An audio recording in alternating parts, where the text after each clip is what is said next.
Congressman Van Taylor from Plano confessed to having an extramarital affair and dropped out of the runoff election for his seat in the U.S. House. A report says the mistress Taylor was involved with is a former jihadist nicknamed the ISIS bride, who is living in North Texas and who says she met Taylor when she wanted to get involved in helping fight Islamic extremism.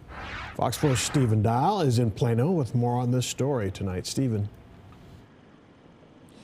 Steve, Congressman Van Taylor being forced to a runoff already raised eyebrows last night, and today's announcement shocked his supporters, him admitting to an affair and withdrawing his name from the race. Serve Collin County in the Texas legislature. Two-term Republican Congressman Van Taylor from Plano was already on the hot seat down the final stretch of his bid for re-election.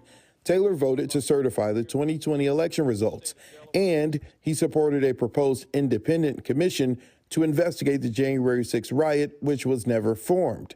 The House Speaker later formed a select committee to investigate the attack, which Taylor did not support.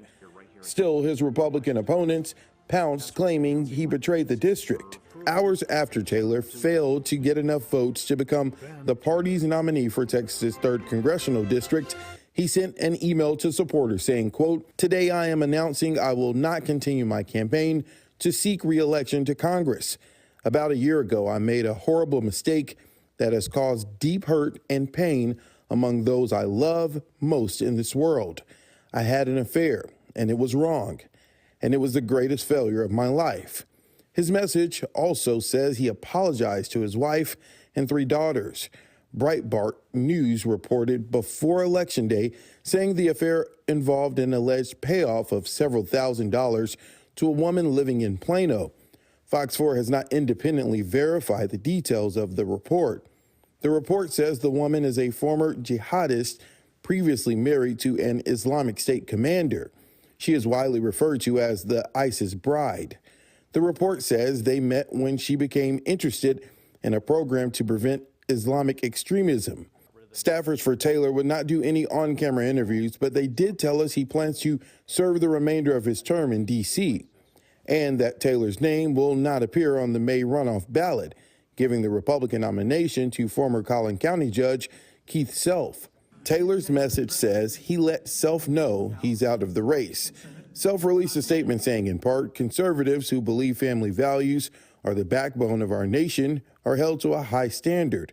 Congressman Van Taylor has decided to suspend his campaign, and it is appropriate to respect his decision. So as mentioned, Taylor will finish his term out in D.C. in Congress. Now, he could be penalized for this. In the House terms, he could be censured by the House, which is basically a public slap on the wrist. But as far as any possible criminal investigations, we talked to a political scientist who says that's not likely. He has until mid-March to formally submit a request to remove his name from the ballot.